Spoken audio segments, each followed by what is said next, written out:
팩트가 중요하다. 자신만의 기준으로 판단하고 행동하는 지서민을 위한 채널 박학다식입니다. 요즘 추가 경정 예산에 대해서 말이 많습니다. 많으니 적으니 필요하니 아니 이런 얘기가 많은데요. 추가 경정 예산에 대해서 한번 살펴보겠습니다. 추가 경정 예산의 뜻부터 알아봐야 되겠죠. 원래 예산이라고 하는 것은 정부가 지출하고 국회 의결토에서 확정됩니다. 자, 예를 들어서 2025년의 예산이다라고 하면은 이미 2024년에 그 절차를 거쳐서 확정되겠죠. 그러면 2025년부터는 그 예산을 실행하게 되는 거죠. 하지만 2025년에 들어와서 부득이하게 필요하고 불가결한 경비가 발생했을 때 다시 국회 의결을 거쳐 집행하는 예산을 추가 경정 예산이라고 합니다. 줄여서 추경이라고 하죠. 자, 그럼 이 추경은 왜 필요할까? 크게 두 가지 정도 볼 수가 있습니다. 첫 번째는 예산 못한 지혜 발생으로 인한 피해를 복구할 필요가 있을 때 2025년 4월 1차 추경의 일부가 산불과 관련된 예산이었죠. 산불 같은 경우는 예상한 것이 아닙니다. 그렇기 때문에 불의의 상황에 대해서 추가적으로 돈이 필요하다. 뭐 이거랑 똑같습니다. 우리가 아파요. 그냥 살고 있는데 누구 식구가 하나 아팠어요. 그러면은 이것이 우리의 평소의 예산에 없었겠죠. 하지만 큰 돈이 들어가게 됩니다. 이럴 때 필요한 것이 바로 국가에서는 추경과 같다라는 거죠. 또 하나는 경기가 안 좋아요. 그래서 정부 지출을 확대하는 일종의 재정 정책으로 쓰겠다라는 겁니다. 1차에도 그런 게 있었고 2차 추경에는 그런 부분이 굉장히 많습니다. 자, 그러면 확대 재정이란 무엇이냐? 국민 경제에서 국민 소득과 물가의 관계는 이렇게 총 수요와 총 공급 곡선의 균형점, 바로 이 지점에서 원칙적으로 결정을 합니다. 즉 수요와 공급이 만나는 점에서 일정 수준의 물가하고 일정 수준의 국민 소득이 딱 결정이 되는 거겠죠.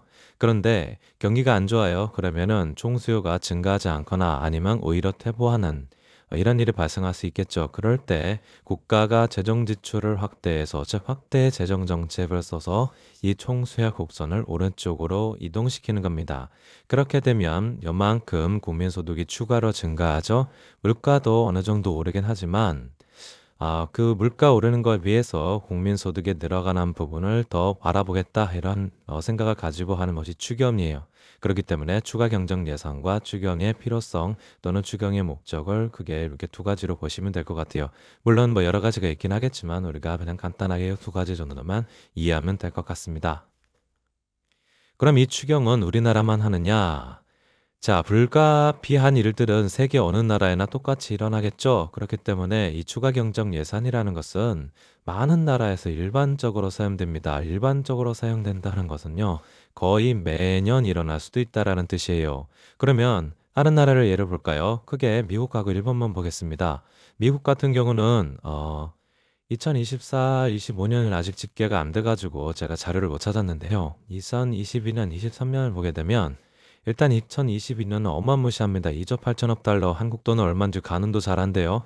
이런 돈, 우리가 이제 포비도 후속 조치에 의해서 이런 돈에 쓰였죠. 2023년에 오게 되면은요, 이때 또 뭐가 일어났습니까? 러시아 우크라이나 전쟁 같은 또 예상 못한 일이 일어났습니다. 그러면서 전비가 추가됐죠. 그 외에도 또 다른 어떤 필요가 생겨서 또 추가 경정 예산을 썼습니다. 그게 한국 돈으로 약 222조 원 정도 됐어요. 일본 같은 경우는 2024년 자료는 했는데 약 13.9조엔 뭐 이것도 몇다 곱하기 좀 하니까 뭐 대략 한 130조 원 정도 되겠죠. 뭐 정부 대출이나 민간 자금 포함하시 훨씬 더 많다라고 했지만 정부가 추경을 편성한 것은 요 정도 되더라라고 했습니다. 그래서 일반적으로 많이 쓰는 방식이고요. 당연히 우리나라 같은 경우도요. 거의 매년 추경을 편성합니다. 추경이 없었다라고 하면 오히려 이상할 정도입니다. 최근의 규모를 보게 되면 2023년, 2024년에요. 약 11조 원 정도 됐습니다. 우리나라 전체 예산 규모로 봤었을 때 뭐 이 정도면 뭐 감내할 만하다 이렇게 볼 수도 있겠는데요. 자, 한편에 2025년입니다. 2025년에 되게 들어오게 되면 뭐 이런저런 일이 많기도 했죠. 산불도 일어나고 경비도 글로벌 상황과 맞물려서 굉장히 안 좋아지는 일도 있었습니다. 그래서 예외적으로 두 번에 걸쳐서 추경을 편성했는데요. 자, 금액을 보면 42.7조 원이에요. 2025년 우리나라 국가 총 예산이 677조 원쯤 됩니다. 677조 원. 그런데 거의 42조 원 정도 되면 거의 뭐 한 7%, 6에서 7%의 예산을 추가로 늘어난 거죠. 단순히 6, 7%라고 그래서 얼마 되지 않겠냐 했는데 엄청나게 큰 돈입니다. 지금까지 없던 추세 그리고 국가 경제 규모에 있어서 미국이나 일본 이런 국자 규모를 비교해 봤을 때도 우리나라 추경은 일단 2025년에 예외적으로 크다라고 얘기할 수 있어요. 자, 그럼 올해 추경을 한번 어떤 식으로 편성했는지를 살펴보겠습니다. 1차 추경입니다. 4월에 나타났던 1차 추경에서는요, 총 12.2조 원입니다. 그것이 크게 세 가지인데요. 산불과 관련해서 재난 대응약 3.2조 원. 이것은 우리가 예측 불가능한 상황이 일어났고 또 그것을 방지하기 위해서 필요하다라는 점 충분히 수긍이 가능하고요. 그 다음에 이미 이제 관세나 공급망 이런 것들에 의해서 통상 리스크가 나타났죠. 그것에 대응하겠다라는 점, 그 다음에 AI 생태계 혁신이라는 그런 세상의 변화에 대응하겠다는 점, 이런 부분에서 또 4.4조 원이 있었고요. 이외에 민생 지원을 약 4.3조 원 됐습니다. 소상공인 겸용부담 경당 같은 경우는요, 약 311만 명의 소상공인에게 50만 원씩 지급한다 이런 내용까지 포함이 된 겁니다. 어쨌든 이런 것들은 우리가 흔히 말하는 그냥 시장에 돈을 푼다 이런 의미로 이렇게 편성이 됐었어요. 자, 이것만 해도 적지 않은 편인데요. 이번에 6월 달에 추가 경정예산이 또 나왔습니다. 2차 예산이 나오는데요. 일단 숫자만 보면 어마무시하게 폭입니다. 300조 5조 원 그래가지고 우리가 깜짝 놀랄 경우가 있는데요. 자, 잘 따지고 봐야 됩니다. 이 전체를 모두 국가가 직접 지출하는 게 아니에요. 여기 보시게 되면 세입 경정이라는 게 있는데요. 금년 예산에 차질 없는 집행으로 경기 대응 투자 이력 확보 이렇게 말을 써놨는데 간단하게 얘기하면 이런 겁니다. 경기가 안 좋아요. 그러니까 무허가 줄어들 거다. 세금이 줄어들 거다. 세금이 줄어든다는 것은 국가의 수입이 줄어든다라는 겁니다. 국가의 수입이 줄어드는 것들을 감안하겠다. 즉, 다시 말하면 국가의 수입이 줄어들면 상식적으로 어떻게 하는 겁니까? 그렇죠. 지출도 줄여야 되는 게 상식인데 세입이 줄어든다 하더라도 그냥 돈 쓰겠다라고 해가지고 요거는 세금 줄어든 것만큼 일단 요 확보해 두겠다 이런 뜻이고요. 실질적으로 추가 지출이 일어나는 것은 여기 20.2조 원입니다. 정부 지출, 즉 확대 재정 정책은 20.2조 원에 해당해요. 그럼 이것이 무엇으로 구성되어 있느냐가 중요한데, 자, 경기 진작이라는 게 있어요. 경기 진작에 15.2조 원인데요. 자, 이 부분이 논란이 제일 많은 것 같아요. 소비 여력 보강, 이른바 우리가 그래서 소비 쿠폰, 지역 화폐 이런 것으로 11.3조 원을 지출하겠다, 이렇게 돼 있고요. 건설이나 신사업 분야에서 이렇게 돼 있습니다. 민생 안정에 대해서 5조 원 이것은 1차 했던 것과 크게 다르지 않습니다. 소상공인 제2기 지원 이런 것들은 앞에서 말했던 그 내용과 비슷한 거고요. 그래서 숫자는 조금 늘어났지만 앞에서 했던 거다 하지만 2차 추경에서는 이 경기 진작에 대한 게 굉장히 크게 들어왔다. 이 부분을 살펴보시면 될 것 같아요. 자, 그럼 추가 경정 예산은 오로지 퍼주기냐? 굉장히 논란이 많습니다. 자, 그럼 우리는 무엇을 가지고 판단해야 되나? 그냥 단순하게 내 느낌 가지고 세상을 살면 안 되겠다. 이것이 우리 박학다시에게 모토죠.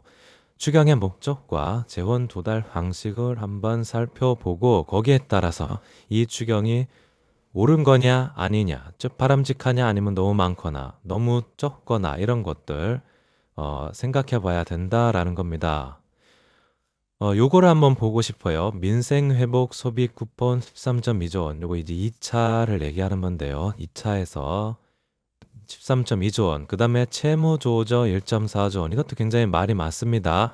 왜 우리는 성실하게 연체하지 않고 꼬박꼬박 돈을 갚은 사람은 계속 돈을 갚아야 하고 7년이라는 그 단소조언이 붙긴 했지만 계속 장기 연체한 사람들에게 채무를 탕감해 주려 하는가? 굉장히 말이 많습니다. 도덕적해 이른바 모랄 해저들을 일으킬 수 있는 위험성이 있다라는 부분이고요. 또 한 가지 이겁니다. 아쉬운 점 하나. 구직 지원 급여를 1.3조 원이나 주겠다. 자, 뭐가 문제일까요? 우리가 현재 실업률, 청년 실업률이 높은 이유. 그래요. 좋은 직장이 없습니다. 갈 곳이 없어요. 갈 곳이 없다라면 무엇을 만드는 게 문제의 원인은 뭡니까? 갈 곳이 없으면 갈 곳을 만드는 게 문제 해결인데 가기 위한 사람들, 즉 일자리 수는 정해져 있어요. 근데 여기에 들어가려는 이 사람들한테 뭐 지원금 주고 구직 급여를 줍니다. 이렇게 되면은 이 일자리가 늘어나나요? 그건 아닌 거죠. 그런 측면에서 이 부분, 물론 일자리를 준비하는 동안에 생활에 도움이 된다라는 측면이 있겠지만 어쨌든 좀 아쉬운 부분이 있습니다. 자, 그러면 이 일자리를 늘리는데 더 필요한 정책이 뭘까요? 이런 거겠죠. 신사업 분야 투자 촉진. 이런 부분은 오히려 1.2조 원밖에 안 된다라는 건 조금 아쉬운 측면도 있습니다. 하지만 워낙 경기가 안 좋기 때문에 이런 부분이 필요하다라는 걸 인정은 하지만 한번 생각해야 될 부분이 있어요.